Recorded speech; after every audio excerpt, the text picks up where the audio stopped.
Hi friends, welcome back to my channel. Friends, ఈ వీడియోలో మనం తెలంగాణలో మున్సిపల్ ఉద్యోగాల్లో భాగంగా తెలంగాణ మున్సిపల్ యాక్ట్ 2019కి సంబంధించి వీడియోలు అయితే చూద్దాం. సో దీనికి సంబంధించి ఆల్రెడీ మనం 2 క్లాసెస్ అయితే కంప్లీట్ చేసాం. సో దానిలో మున్సిపల్ యాక్ట్లో ఉన్నటువంటి ముఖ్యమైనటువంటి అంశాల గురించి అయితే డిస్కస్ చేయడం జరిగింది. సో ఈ క్లాస్లో మనం మున్సిపల్ యాక్ట్లో ఉన్నటువంటి ఫస్ట్ అధ్యాయమైనటువంటి ప్రారంభిక నిర్వచనం గురించి అయితే దీనిలో చూద్దాం. సో వివరాలు చూసే ముందు ఛానల్ ఇంకెవరైనా సబ్స్క్రైబ్ చేసుకోకుండా చూసినట్లయితే ఖచ్చితంగా ఛానల్ అయితే సబ్స్క్రైబ్ చేసుకోండి.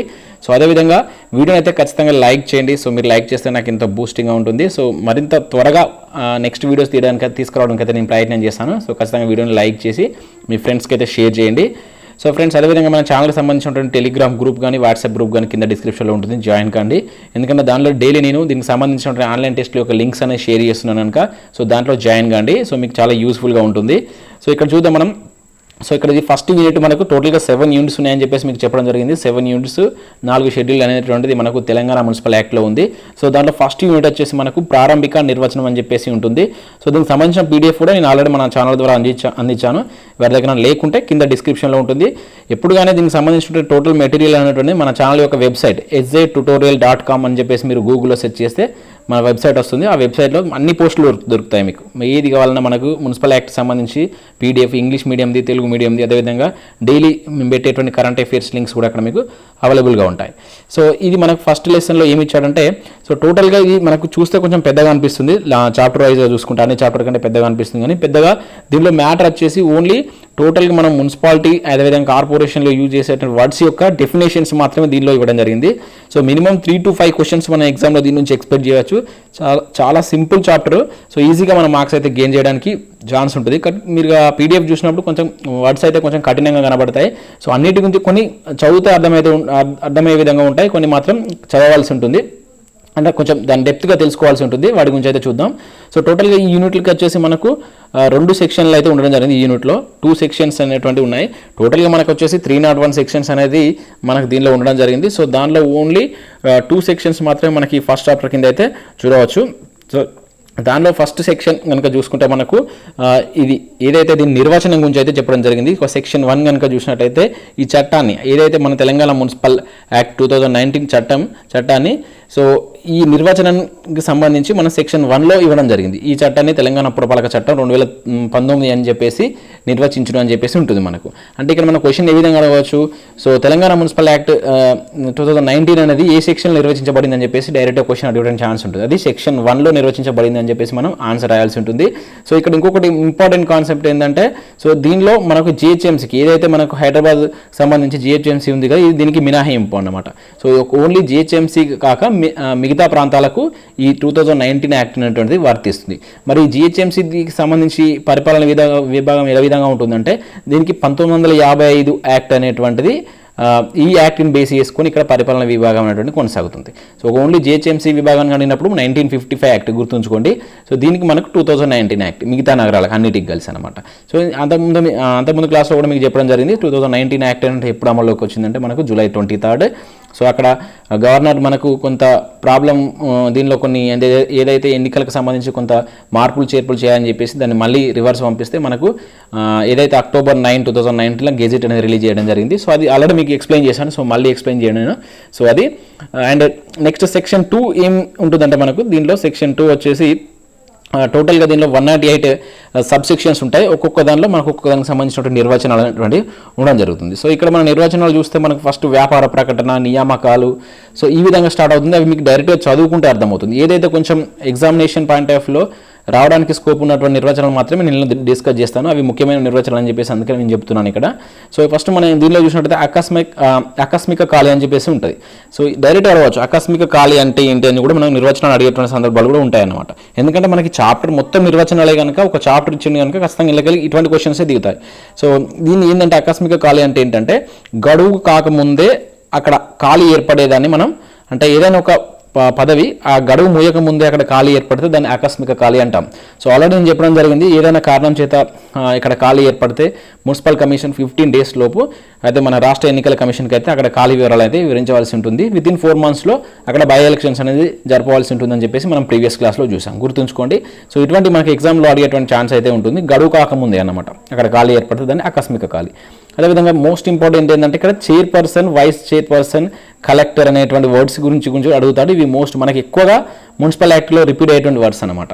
సో ఇక్కడ చైర్పర్సన్, వైస్ చైర్పర్సన్ కనుక మనం చూసుకుంటే, సో ఇది మున్సిపాలిటీలో అయితే జనరల్గా చైర్పర్సన్, వైస్ చైర్పర్సన్ అని చెప్పేసి చెప్తూ ఉంటాం.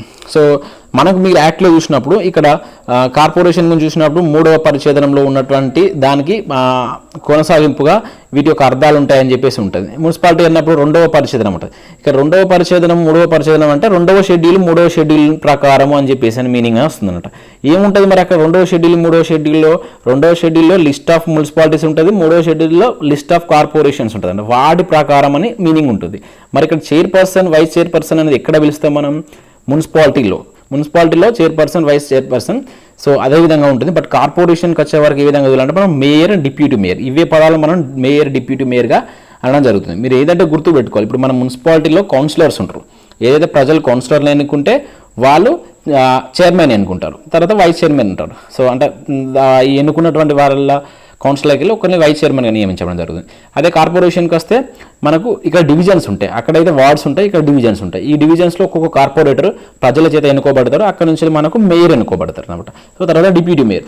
సో ఈ విధంగా మీకు ఒక ప్రాసెస్ అనేది తెలియాలి. మనకి ఏది మున్సిపాలిటీలో ఏ విధంగా ఉంటుంది, మనకు మున్సిపల్ కార్పొరేషన్లో ఏ విధంగా ఉంటుంది. సో అది మనకు వీటి యొక్క నిర్వచనాలు అనేటువంటి ఈ విధంగా అనేది ఉండడం జరుగుతుంది. అండ్ నెక్స్ట్ ఇంకొకటి ఏంటంటే ఇక్కడ చూసినట్టయితే మోస్ట్ ఇంపార్టెంట్ ఏంటంటే ఫ్యాక్టరీ. ఇది వరకు కూడా మనకు ఒకసారి ఇది అడగడం జరిగింది. ప్రీవియస్ కొన్ని ఎగ్జామ్స్లో ఫ్యాక్టరీ యొక్క నిర్వచనం డైరెక్ట్గా అడిగినటువంటి సందర్భాలు కూడా ఉన్నాయి. సో ఫ్యాక్టరీ అంటే ఏంటంటే మనకు ఏదైనా మనకు స్టీమ్ లేదా water, oil are gas, electric వాటితో నడిచేటువంటి వాటిని మనం ఫ్యాక్టరీ అని చెప్పేసి అంటాం. లేకపోతే 20 కంటే ఎక్కువ కార్మికులు ఉన్నటువంటి అంటే 20 కంటే ఎక్కువ కార్మికులతో నడిచేటువంటి వ్యవస్థను కూడా మనం జనరల్గా ఏదైతే ఫ్యాక్టరీ అని చెప్పేసి అనవచ్చు. సో ఇంకా ఇక్కడ దీన్ని ఇంకొకటి ఇంక్లూడ్ చేశారు. అక్కడ మీరు చూసినట్లయితే ఏమని ఇంక్లూడ్ చేశారంటే, so the mine act 1952 remaining railways are not included అని చెప్పేసి ఉంటుంది అనమాట. అంటే మనకు మైనింగ్కి సంబంధించిన ఒక యాక్ట్ ఉంటుంది, దానికి సంబంధించి 1952లో ఒక యాక్ట్ అనేది రావడం జరిగింది. సో దానిని తీసేసినటువంటి అంటే దానిని మినహాయింపు అన్నమాట. అవి రైల్వేస్ కావచ్చు, దాని మినహాయింపు ఉన్నటువంటి వాటిని మనం ఫ్యాక్టరీ అని చెప్పేసి అంటాం. అంటే అక్కడ ఫ్యాక్టరీ ఒక నిర్వచనానికి సంబంధించి కాకుండా మిగతాది ఉంటుందన్నమాట. దాన్ని మనం స్టీమ్, వాటర్, ఆయిల్, గ్యాస్ వీటితో నడిచేటువంటి వాటిని మనం ఫ్యాక్టరీగా చెప్పవచ్చు. సో అక్కడ ఓన్లీ మన ఇంతే డెఫినేషన్ ఉంటుంది. బట్ అది 1952 యాక్ట్ అటువంటిది డైరెక్ట్ క్వశ్చన్ కావచ్చు. 1952 యాక్ట్ అనేది దేనికి సంబంధించి అని చెప్పేసి అడుగుతారు. అది ఏంది? మైనింగ్కి సంబంధించినటువంటి యాక్ట్ అన్నమాట. నెక్స్ట్ ఆర్థిక కమిషన్ అని చెప్పేసి ఒక వర్డ్ ఉంటుంది. దీని యొక్క నిర్వచనం ఆర్థిక కమిషన్ లేకపోతే రాష్ట్ర ఆర్థిక కమిషన్ అని చెప్పేసి ఉంటుంది అక్కడ. సో ఇదేమంటుందంటే మనకు రాజ్యాంగంలో 243 ప్రకారం అని చెప్పేసి అని ఉంటుంది. అంటే మనకి ఏదైతే రాజ్యాంగంలో ఉన్న ఆర్టికల్ 243 ఆర్టికల్ అనేటువంటిది చాలా ఇంపార్టెంట్. సో ఇదే మనకు 73, 74 అమైన్మెంట్ గురించి ఉండబోతుంది అన్నమాట. ఈ 243 ఆర్టికల్ అనేటువంటిది 73వ అండ్ 74వ రాజ్యాంగ సవరణ గురించి మనకు అక్కడ క్లియర్గా ఉంటుంది. సో దీని గురించి ఒక క్లాస్ పడుతుంది మనకు. సో మీకు ఇక్కడ సింపుల్గా నీకు అర్థమయ్యేటట్టు సింపుల్గా చెప్తాను. సో మనకి ఏదైతే ఇక్కడ గుర్తుంచుకోండి. ఇప్పుడు నెక్స్ట్ కూడా మనకు కొన్ని నిర్వచనాల్లో 243Q, 243I అని చెప్పేసి వస్తుంది కనుక, సో మనకి ఏదైతే 73వ రాజ్యాంగ సవరణ, 74వ రాజ్యాంగ సవరణ కొంచెం ఇది చెప్తేనే మనకి ఇది అర్థమవుతుంది, అందుకని చెప్తున్నా. సో ఈ 73వ రాజ్యాంగ సవరణలో మనకు 15 ఆర్టికల్స్ ఉంటాయి. సో 74లో 18 ఉంటాయి. సో దీనిలో 18, దీనిలో 15 ఆర్టికల్స్ ఉంటాయి. సో ఏదైతే మనకు 243A నుంచి వెళ్ళి 243O వరకు 73వ రాజ్యాంగ సవరణలో ఉంటుంది. 243P నుంచి 243ZG వరకు 74వ రాజ్యాంగ సవరణలో ఉంటుంది. ఈ 15 ఆర్టికల్ వరకు సేమ్ ఉంటాయి. సేమ్ దాని ఒక నేమ్స్ మాత్రమే చేంజ్ ఉంటాయి, కానీ జనరల్గా వర్డ్స్ అన్ని అంతా ఈక్వల్ ఉంటాయి. బట్ ఇక్కడ 73 వచ్చేసి మనకు గ్రామ పంచాయతీల గురించి చెప్తుంది, 74 వచ్చేసి మనకు మున్సిపాలిటీ గురించి, స్థానిక సంస్థల గురించి చెప్తుంది. ఇది వచ్చేసి మనకి ఏదైతే పంచాయతీరాజ్ వ్యవస్థ గురించి చెప్తుంది అనమాట. సో ఈ 2 రాజ్యాంగ సవరణలో సో మనం ముఖ్యంగా గుర్తుపెట్టుకోవాల్సింది ఏంటంటే ఇక్కడ సో ఈ 243I ఆర్టికల్ రాజ్యాంగ ప్రకారం అంటే ఈ 243I ఆర్టికల్ ఏం చెప్పిండు అనేది మనం తెలియాలి. అంటే ఇక్కడ మనకు డైరెక్ట్ అక్కడ ఏమి ఇచ్చిన నిర్వచనం ఏంటంటే రాజ్యాంగంలో ఉన్నటువంటి 243I ప్రకారము ఆర్థిక కమిషన్ అనేది గవర్నర్ చేత నియమించబడుతుందని చెప్పేసి మనకు అక్కడ ఇవ్వడం జరిగింది. అంటే మనకు ఆ 243I ఆర్టికల్ రాజ్యాంగంలో ఏముంటుందంటే మొత్తం ఈ ఆర్థిక కమిషన్ గురించి క్లియర్ కట్గా మనకు దానిలో ఉంటుంది. ఆర్థిక కమిషన్ రాజ్యాంగం ప్రకారం ఒక రాష్ట్రంలో గవర్నర్ చేత నియమించబడుతుందని చెప్పేసి ఉంటుంది అనమాట. ఇక్కడ కూడా సేమ్ అదే వర్తిస్తుంది అనమాట. ఇది డైరెక్ట్గా క్వశ్చన్ అడుగుతారు. సో మున్సిపాలిటీల్లో ఆర్థిక కమిషన్ ఎవరు నియమిస్తారని చెప్పేసి అడుగుతారు గవర్నర్ చేత. ఏ ఆర్టికల్ ప్రకారం అంటే రాజ్యాంగంలో ఉన్నటువంటి 243 I ఆర్టికల్ ప్రకారం ఇస్తుంది. ఈ 243 I ఆర్టికల్ దేని చెప్తుంది మనకు జనరల్గా? ఇది జనరల్గా మనకు ఇది ఏదైతే 73 అమైన్మెంట్లో ఉంటుంది. సో దీనికి 74 అమైన్మెంట్ సిమిలర్ ఏంటంటే 243 Y ఆర్టికల్. సో ఇట్లా చెప్తే మీకు కొంచెం కన్ఫ్యూజన్ వస్తుంది. దాని గురించి మళ్ళీ క్లారిటీగా చెప్తాను. సో ఇక్కడ మీరు గుర్తుపెట్టుకోవాల్సింది ఏంటంటే, సో ఈ ఆర్థిక కమిషన్ ఎవరు ఏర్పాటు చేస్తారంటే గవర్నర్. ఏ ఆర్టికల్ ప్రకారం అంటే 243 I. అండ్ నెక్స్ట్ ఎత్తైన భవనం అని చెప్పేసి మనం దీన్ని అంటాం. సో ఎత్తైన భవనం అంటే 18 మీటర్ల కంటే ఎక్కువ ఎత్తున్నటువంటి భవనాలని ఎత్తైన భవనం వేరే, ఎత్తైన భవనం వేరే ఉంటుంది. సో 18 మీటర్ల కంటే ఎక్కువ ఉన్నదాన్ని ఎత్తైన భవనం అని అంటామని చెప్పేసి మనకైతే నిర్వచనం ఉండడం జరిగింది. గుర్తుంచుకోండి, డైరెక్ట్గా క్వశ్చన్ అటువంటి ఛాన్స్ ఉంటుంది. ఎత్తైన భవనం అంటే ఏంది. సో అదేవిధంగా పెద్ద పట్టణం, పారిశ్రామిక ప్రాంతం అనేటువంటి 2 వర్డ్స్ కూడా మనకు కనబడతాయి. సో ఇది కూడా మనకు 243 Q ఆర్టికల్. ఈ 243 Q ఆర్టికల్ అనేటువంటిది మోస్ట్ ఇంపార్టెంట్.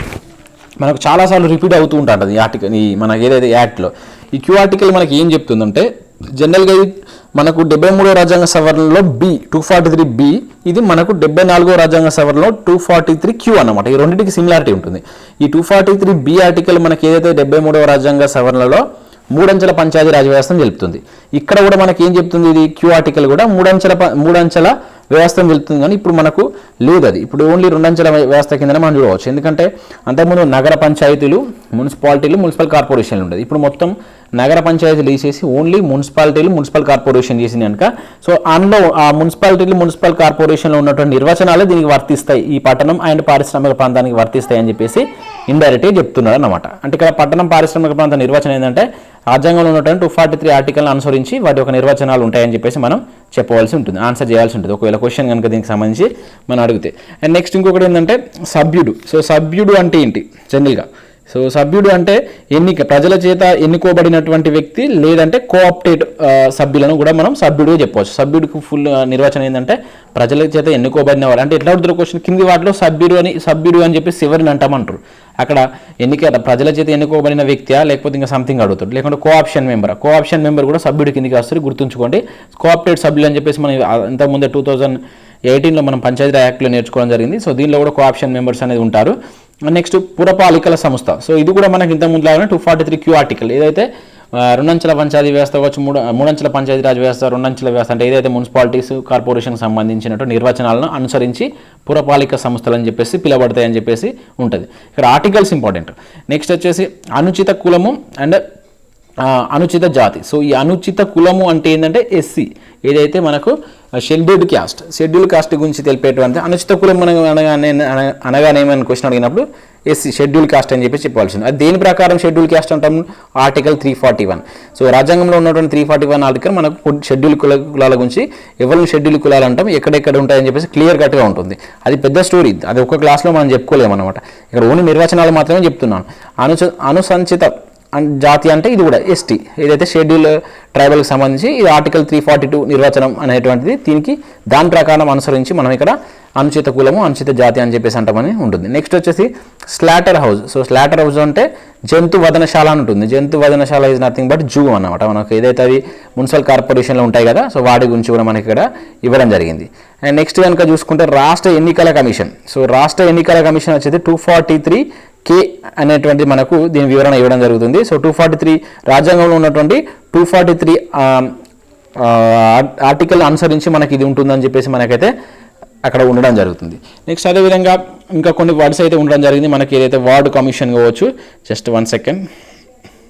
సో ఇక్కడ TDR అంటే మనకి ఏ మీనింగ్ వస్తుందంటే, ఈ వర్డ్స్ కూడా మనం కనబడి TDR అంటే మనకు ఇది ట్రాన్స్ఫరబుల్ డెవలప్మెంట్ రైట్ అని ఉంటుంది. LRS మనకి ఏదైతే మనకు పట్టణాల్లో నిర్మించేటువంటి ఇల్లు నిర్మించుకునేవారు, ఏదైతే మున్సిపల్కి సంబంధించి ఏదైనా రోడ్ల నిర్మాణానికి సంబంధించి కొంత ల్యాండ్ కానీ అంటే ల్యాండ్ అవసరం ఉన్నప్పుడు వాళ్ళైతే దానికి ఇవ్వాల్సి ఉంటుంది. దాన్ని మనం TDR అంటాం. సో ఓకేనా, ట్రాన్స్ఫరబుల్ డెవలప్మెంట్ రైట్ అని చెప్పేసి అంటాం. సో అండ్ నెక్స్ట్ వార్డు కమిటీలు ఆర్థిక సంవత్సరం. సో వార్డు కమిటీలు అంటే సో మనకి ఏదైతే సెక్షన్ 17, 30, 31 ప్రకారం అని ఉంటుంది.